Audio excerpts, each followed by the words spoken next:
Welcome to the new season of the Live Your Spa Life show. The Spa and Spa Life stands for Seek Power Always, that divine power within you to do what you're here to do. The theme for this season is Freedom Fighter. Amazing people like you share ways to ensure your freedom physically, financially, spiritually, and in your relationships to create a world-class life. In these times of uncertainty, it's time for you to move past the distractions and start trusting yourself more through your God-given knowingness. No one truly knows better what's best for you than you. In this season, you'll have plenty of examples of people choosing their best life and giving a voice of freedom to those who are also looking to have their best life. Thank you for sharing your precious time with us and being part of the Live Your Spa Life conversation.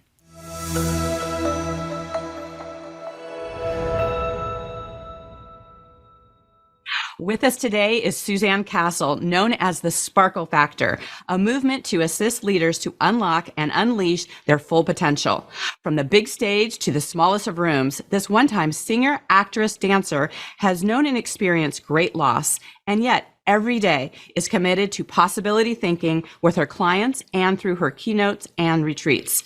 As a best-selling author, speaker, and creator, Suzanne Castle is unleashing a sense of can't stop me, mojo making magic from life to business for leaders who are tired of the overwhelm and stuck in unhelpful narratives. Suzanne, welcome to the show. Oh, I'm so delighted to be here. Thank you for having me, Diane. I cannot wait to spend these next few minutes with you and your community. Thank you very much. Oh, it's my pleasure. Your joy and sparkle come through in everything about you and your essence, and I love that about you.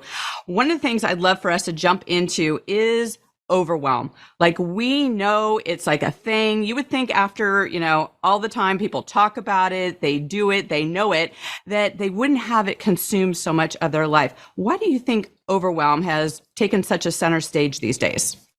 Honestly, I think overwhelm is because we have bad boundaries. I mean, that's just my full stop sentence. I find when we're able to really take control of how we want to show up in the world. So, for example, if this thing or that thing is the most important thing in front of me, then you create space for that in your calendar, in your relationships, how you jump out of bed every day or drag yourself out of bed every day. And the overwhelm creep happens, I think, when we're unable to say no to ideas and projects and people. We have a hard time, honestly, making our own selves stop and take the time to do what we say, what our priorities are. And so instead we find we don't have enough time. We're racing from this thing to that thing. We haven't given ourselves enough time in between meetings to really be present and mindful or to get to the next thing. And then that stress creeps up and then it results in overwhelm and definitely burnout. Yes, definitely. Well, I so appreciate that, for people to just get around the idea that it's a choice, like how we decide to live our life, what we decide is a priority. And you and I are kindred spirits when it comes to being ruthless about the calendar. Like, I think the calendar is our most valuable tool, and I think it's the most underutilized because I think that people put so much stuff on there and they call it have tos versus what do they get to do and what they're designing in their life. So do you have any insights or thoughts around how people can take better control of their calendar and really actually get excited about what's on there? I think the first thing that I always advocate with my clients is let's find out what it is that you most care about right now. And that changes. So I think sometimes we're sold a bill of goods when on January 1, we set our year-long intention or our word for the year or whatever it is, right? But along the way, like coronavirus shows up, or we might have someone in our family get really sick, or we have a job change or transition, or we have a wonderful opportunity. And we don't take the time to daily, weekly, monthly reset the priorities on our calendar, and that leads to this. So the one tip that I would give is take a look at your calendar and make sure that you're giving enough time. And then I would say if you're living in overwhelm, maybe double it. So if you think something's going to take you 10 minutes, give it 20 minutes. If you think it's going to take you an hour, give you 2 hours. Because what happens is you won't probably need all of that time. Then you have some time to reflect, to rest, to give your brain a break, and you'll find you'll have more energy in that. And then you will begin to understand how to negotiate your calendar accurately to reflect what you're working on with the amount of time that you really and truly need. Right. Well, I think one of the biggest calendar like faux pas, if you will, is giving yourself that white space. It's kind of like when we see it there, it's like this instinct of filling it or, to do something with it. How do you guard having the boundaries of having that white space and in essence, giving yourself permission to, and how necessary that space actually is? Well, I love the idea of white space, but like you, I can't do that. So if I see white space, I suddenly think, oh, I have to do something, or I have more time than maybe I actually do to do something. So I literally calendar everything, meaning this is my time when I just get to sit and binge watch whatever it is. It literally goes on my calendar. If I'm going to have wine with friends, it goes on my calendar. If I am going to the grocery store, I think about my travel time to and from, and then give a little bit extra just in case, and it's in my calendar. So when you look at my calendar, you don't see white. You just don't see any of that white space. But what I've done is program what typically is white space activities, but put it in front of me so that I know kind of where my energy needs to flow and how I need to show up in that moment. Absolutely. It's so great. It's like when you give yourself kind of that permission to have that space. And that also comes back to knowing like, what are your values? Like what's important to you? And if you like say this word that's your value, like you say family, but yet you don't have family on your calendar, how much of a priority is that to you? How important is it to you? And I think being able to distinguish, like we have these words that are like, we're supposed to live into that, but what does that actually mean in our life? And I think once we define what that is, then we can translate that into our calendar. And I love how you talk about when things are maybe challenging or push through events that you have joyful things bookend on either side of that. Can you explain a little bit about what that looks like? I'm so glad you asked about this because I think if there's any one thing that's really transformed my life, it has been to do what I call joy breaks. Meaning that if I'm doing something that is probably really not fun, let's face it, we all have things about either our lives or our businesses that aren't the most greatest thing since sliced bread, right? So it might be vacuuming the house or it might be doing your bookkeeping. It's whatever it is for you. And when I know I have that in front of me, I calendar in front of it and behind it things that bring me joy. So I have what I call a joy toolbox. Mine happens to be a vintage Scooby-Doo lunchbox. And I have like bubbles and silly putty and confetti and crayons and notes that I can write to someone else. And when I'm having a yucky thing I'm going to have to do, I pull that out at the beginning, calendar 10 minutes, write a couple notes, go blow some bubbles, go chase my dogs in the yard, get the activity done, and then do it again. So it might mean that I'm going to go have some juice and some trail mix afterwards because I really find that fuels me. And so then the task in between doesn't seem so yucky. It doesn't seem so hard because I've treated myself before and after. Yes. Oh, my 3-year-old grandson would adore you. We have bubbles like everywhere. We call him the president because he's who we actually work for. So. Right. Yeah. I understand that. Yeah, so it's just so fun to just give yourself permission for that. For me, I tend to have like a jigsaw puzzle on my table, and I just love to give myself like 15 minutes here or there just to mindlessly maybe listen to a fun book or just to do that because it changes the activity of your brain to give yourself those transitions. I think that's where the burnout and overwhelm comes is when we slam so many things together and they aren't maybe things that are producing joy that really kind of affect you in not always a positive way. Yes, true. And brain science continues to reveal that if you're doing something difficult, giving yourself structured breaks on things that are opposite. So for example, if you're working really hard and getting your taxes together, let's say, okay, so it's a lot of receipt keeping and noting and all those things and trying to remember what you did where, or how many miles was that, or what it might be, then give yourself a definitive time. I'm going to work on this for 30 minutes, let's say, and then go do something completely opposite. So exercise is a really great option there because you're flooding your brain with oxygen. And when you flood your brain with oxygen, that's when you can create new neural pathways. And when you create those new neural pathways, it allows you to see different possibilities. It makes your task go faster because now you have more brain power activated. And so that's why it's really, I think, important for us not to get stuck in, I'm doing this thing for 2, 3, 4, I have to do this all day long thing. But instead, we're like, I'm going to hack my brain to make it show up for myself in this most efficient way ever. And so you've got to be stacking different types of activities if you really want to show up with joy and creativity.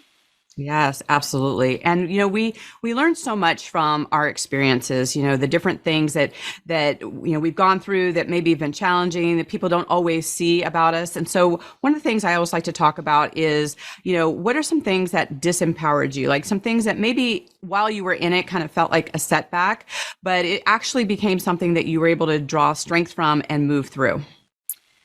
I think for me, I had a really terrible, terrible divorce, and there's a lot that goes into that. Gosh, we don't have enough time for all of that, but it really deconstructed who I was as a human. Meaning that I had been a performer almost all of my life, and that marriage really took that away from me. And so I found myself one day literally on the bottom of my floor in my bathroom, unable to move. I literally could not move my body and thought I was having a heart attack. Turns out it was a panic attack. Holy moly, you learn a whole lot about yourself when you figure those things out. Mm. And in that moment, for me, I felt like my whole identity had been shattered. I think that's the best way to say that. And I realized that there had been a pattern of not living into joy, not doing what I wanted to for me. And when I was unable to do that, my friendships weren't the quite friendships that I really probably needed in my life. I definitely wasn't as healthy as I needed to be. Insert that however your lifestyle needs to look and be. And so for me, moving myself and making a conscious choice to surround myself with people who saw that internal light inside me that had been dimmed a little bit and were just as tenacious as I was to get that back was the deal maker for me. So I feel like when we're in places, especially of disempowerment, I think it can feel very lonely. And we live in a culture, I think, that says, well, just shake out of it, right? Just pull yourself up by your bootstraps. Like, right. Just get out of bed already. And I think sometimes we need a team of people who get us up. For me, it was a group of friends that came over and put on ABBA, and we had a dance party. And I mean, in the middle of like a Monday morning, and I realized for me that shift to music and movement, because I was ballerina, was really important to really reset what was going on inside my body. And when I was able to calm down and breathe better and get oxygen flowing, I was able to reset my own self, my heart rate, and what my possibilities were in front of me. And so I'm a huge advocate for, if you're feeling like you can't do this work, don't do it alone. Go find some people to do it with you. And they need to be the right people, the structured people, to really help you move to the next place you want to be. Yes, absolutely. I mean, having those close, we call that in our circle, your 2 a.m. friends, right? That you can call at 2 a.m. no matter what's going on, and they're going to be the ones who are going to be there for you. And you don't need to have a lot of those. I mean, literally, if you have one, you are a fortunate person. But having a handful of those, that can really see the things that you aren't seeing, know who you are, be that light for you. What I'm hearing in here is that, a lot of times we try and look at like one aspect of our life. And especially when we have things like a relationship that falls apart, or something not working in our business, or, something going on with our health, it's easy to isolate those things. And I think that it's important to look at the totality of that, because they all do work together. I know you've talked about that, the input not only of physically, mentally, spiritually, of how you're showing up and who you're being. How does intuition and really checking in with what's important and the essence of you, how important has that been to you in your life? I think it's crucial. And I didn't realize how crucial it was until I began journaling. Meaning that I have this little place on the left side lower stomach that lets me know if I'm doing the right thing or not. Everyone has a place in their body where they feel it, right? I also have a place in the back of my neck when there are people in my sphere that probably aren't the right people for me. You insert whatever phrase you want there. The hair on the back of my neck stands up, and I immediately know I need to move away from that person. It's an energy thing for me. Yeah. And I think we relegate that to woo-woo space, right? When really it is our body reacting to someone else's energy, or a choice and choices also have energy because they have activity to them.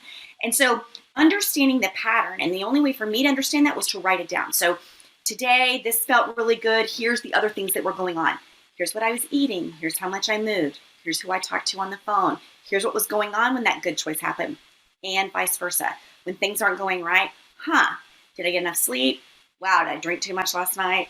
Am I, stuck in my blues PlayStation, like I'm just listening over and over all the blues music and being all depressed and, sitting in the corner of my room eating a tub of ice cream. Like, if those are the things that are going on, you can begin to see patterns. So I love that you brought that up, that it's not a one thing. It's not a choice. It's not a situation. It's not a thing, a person.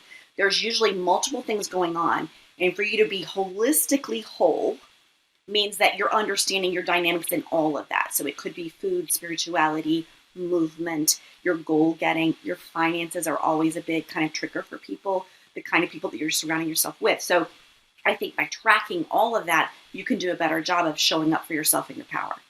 Yeah.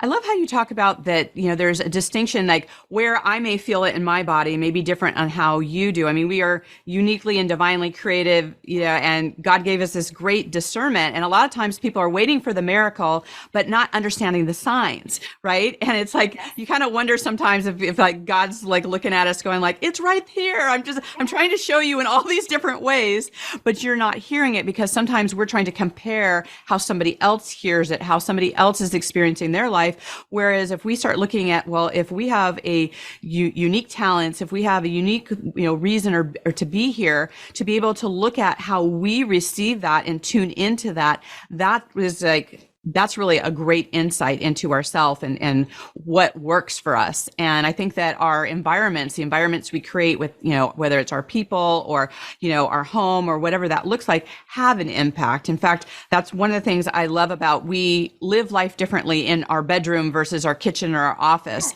What's your favorite room in your home and why? Oh, my favorite room in my home, okay, no judgment here, okay, is I have a little corner where I drink wine. And I'm a big wine drinker, love to drink wine. There's a lot that goes into that and the reasons for that. But because it is the place where I slow down. So because I sit and I usually have a dog sitting next to me, one of my rescued boxers, and it's about the only time that I'm also not on my phone or have something else going on, or I'm thinking about the next thing that I have to do. I'm hoping anybody else is resonating with this right now. And it reminds me to just slow down and be in that moment. And so I have this antique chair that I've refurbished several times over now, and that has become a place of solace and refuge for me, but also a place that reminds me that I can do the thing that I need to do, which is usually just stop and rest.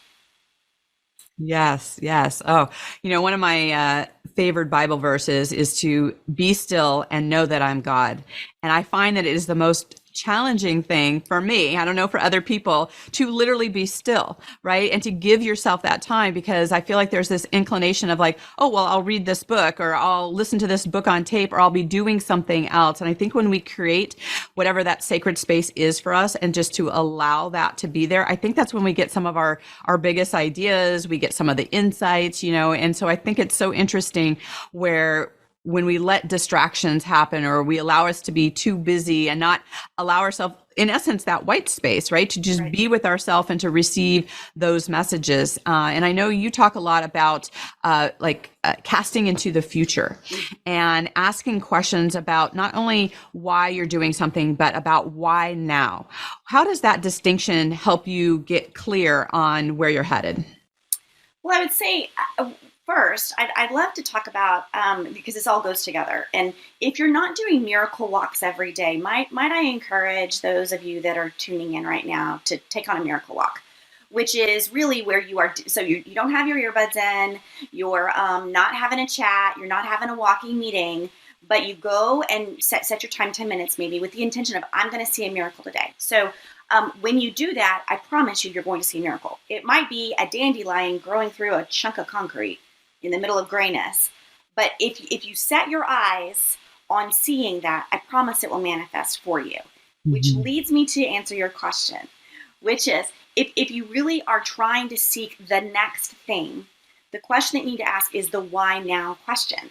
So as you are embodying, seeing the miracles around you, what will happen is you will realize, okay, I thought I was chasing this dream or that dream. Okay, it doesn't matter what it is. But when you slow down and you start to appreciate beauty and you're able to rest in that beauty, you might find, well, the reason I'm actually doing this is I don't want to be stressed, or 5 years from now, I want to be on a beach, not doing the life that I'm doing. And that's because I saw scarcity in my family, or because both of my parents, maybe have health problems because they work too much. Or so you keep asking yourself, why do I want that? Now, why do I want that?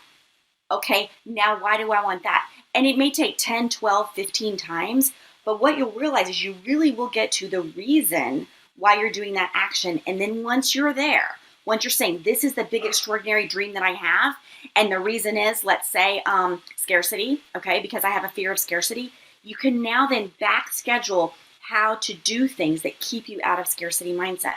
And I find that the best time to be doing that work is on a miracle walk, because you are really flooded with the intensity of creation and all the sounds and smells and beauty that is around you, and not inundated like sitting at your desk, answering the question, typing it somewhere. Instead, you're just really being receptive to what the energy of the world is bringing your way. And I think it will help you get clearer faster. Definitely. There's been so much research about if you get out in nature and you're actually moving your body, that your brain actually looks at things and sees things in a different way, which is why they say don't make some of these bigger decisions in spaces that you normally do, like to get into a completely different space, which is a lot of times when people go on vacation, right? They get some really great ideas because they're in a different space. And so creating the environments that allow you to think outside of the box, to think of certain things. And I love how you talk about moving past it. Just because you get stuck in like, well, my reason may be scarcity. A lot of people will like look at any other reason because they don't want to look at that as a reason, right? Because it feels negative, right? Oh, sure. And so when you can identify that and be like, hey, that's what's real for me. And then you can then look around and go like, okay, what is kind of like the positive thing that I can be doing? How is it that I can be living? Because you don't want to live into the scarcity, right? You don't want that to be your front focus. But just that realization alone allows you to really look at what do I not want in my life, as well as what it is that I do want in my life. And that maybe, just asking it in a different way allows us to just really understand that. So speaking of like looking at things in a different way, how is it that sparkle and joy became your foundations and the path that you follow? Well, my last name is Castle, and we take very seriously that name in my household. And so I was born on December 23rd to some very poor parents. And so to set aside my day from Christmas, they would buy me a cardboard tiara with that really chunky glitter that would fall off as soon as you touched it. And that just started following me around. And I still do that tradition today. I still wear a tiara on December the 23rd today, no matter where I'm going. And I think so I began to be known as the glitter girl. And then from there, everybody's like, hey, you just sparkle everywhere you go. Like when I'm in your presence, I end up with like glitter or whatever on me. And your spirit also embodies that. And so when we were really talking about how to really encompass how you undergird your entire life and your business in joy, it just naturally was a byproduct to call it the sparkle factor, which I really believe that everyone has it. Sometimes it's buried a little deep, and the world has maybe tried to dim your light a little bit. But the work that I'm trying to do is literally a takeover plan of the universe to get everybody back to shining out of their own unique sparkle factor. And I think when we lock arms with each other and we don't do the work by ourselves, we don't feel like we have to do it all by ourselves, the world gets brighter, faster, and then we begin to kind of reclaim that space for ourselves. I love that. Well, when you're on that journey and you're looking at like what's possible, like, there's so many different things where it's like, you can think about like the big sparkly thing. And then maybe as you're moving through it, there can be a tendency where maybe some obstacles come up, maybe some negative thinking, some things that get in the way of that can detour off those things that we really want to have. What do you think are some of the tools that can really help people to really claim what they want, to stay on track with that? And to your point of the whole New Year's resolution kind of thing, like I think they say that those work for the first 3 days of the year. And then all the energy of that goes away. So how is it that, people can sustain the things that they say that they want and not have them fizzle away? I think the first thing which is not sexy at all is data, which you were getting at a few minutes ago, which is you have to know the data. What is the data telling you about your life? right? If you have 20,000 unopened emails, there's a problem. And if you can't return phone calls in 24 hours, there's a problem, unless you're on vacation. But I think as you're tracking your life and spending a lot of time, like I said, daily, monthly, quarterly, really looking at how you're showing up for yourself and living out of those values and priorities that we talked about earlier, it will give you data. And when you have that data, then you can go, okay, is what I'm doing working or not? Because I think a lot of times we just rely on how we feel. And while I'm a very intuitive human, and of course I'm all about the joy, which is a feeling, feelings will also lie to you. Because you might not remember 3 days ago when you were a freaked out mess, right? Because suddenly everything's worked out and now you're okay. And now you just go to the next thing. So you want to have the data to remind you, I don't need to be doing that thing again. What did I learn here that I don't want to continue? What did I learn that I do want to continue? And as you begin to do that more and more, I think that's what lets you have power over your schedule in your life. Right. I love that about, your feelings and your emotions aren't necessarily telling you the right thing that's actually happening right now, to really get in tune with it, because a lot of times our feelings will show up in a way to protect us, right? And it may be not the thing that we want to do. And so I think that there's also that part of that protection of ourselves where we tell ourselves what we want to hear. And we don't always remember some of those dips because we have this self-preservation where once we got to the other side, we forget about the struggle that happened before that. I mean, we've seen this, I'm sure, with not only ourselves, but with our clients. It's like, they're in the now moment. And so do you think that it's important and or helpful to jot those things down, have a journal, have some ways to capture those things so you really see the real path that you took? Yeah, I think it's really important. And I teach a lot about vision journaling and not like you have to, some people like to cut a bunch of pictures out and put it on a piece of poster board or whatever. But you can also vision journal by a Pinterest board or taking snapshots and putting them in your photo gallery or whatever it is, or just phrases. So I think capturing it is the important detail that you do. So if you're a bullet journalist, you write it down. If you're a reflector every day, you write down how your day went, great. If you do better with visual imagery, awesome. But you need to hack what means something to you and then make sure that you're doing it. Like that's the kicker. We all know what works usually and what lights us up usually. The problem becomes what we started at the very beginning. We're so overwhelmed, we're so overscheduled that we don't give ourselves enough time to actually do that important and crucial work. And without that, I don't think we can make sustainable changes. Yeah, so important. Well, I love that. You and I could talk about this for weeks, I'm sure. I know that our listeners are going to want to stay in contact with you. How can they best do that? The best way to reach me is SuzanneCastle.com. And it's just like it sounds. It's SuzanneCastle.com. On there's some freebies. I mean, I have a speedy priority finder. If you're struggling with priorities and overwhelm, download that baby. Like, let's get you started in 5 or 10 minutes. You can hack that with no time flat. But it also has all the ways to follow me on social media. I do free training every single Tuesday on YouTube. And there's a bunch of different ways that you can connect with me there. And I would love it if I could see you and find you. And let's just start conversations. That's what it's all about. Perfect. And we'll put those links in the chats and things as well so that people can find you more easily. And as you know, our theme for this season is creating freedom in your life. And so in what ways are you creating freedom today? Today, I am creating freedom because I have started stopping work at 2 o'clock. So all summer long, I mean, sometimes that can't always work because of other people's schedules, but at 2 o'clock, I purposely try not to schedule any more clients or things like that so I can just be. My daughter's about to go off to college, and so we've been doing things in the afternoon, even if it's watching a movie or whatever it is, and having that freedom to make that choice has just been a wonderful gift. Oh, I love that, and for any of our listeners out there who are thinking like, that's not possible because you're in overwhelm or there's all these other things that are pulling at you. Yes, it is possible when you are intentional, when you know what gives you joy and sparkle and all the things in your life that you really want to have. That's an intentional. That is something that you can actually do and create. So I just want to thank you again for being here and sharing your wisdom. Thank you so much for having me and your wisdom, the way that you show up beyond this show for clients, for friends, I know is truly extraordinary. So thank you for honoring me today. Absolutely. My pleasure. And to our listeners out there, until we connect again, live your spa life. Bye for now. Bye-bye.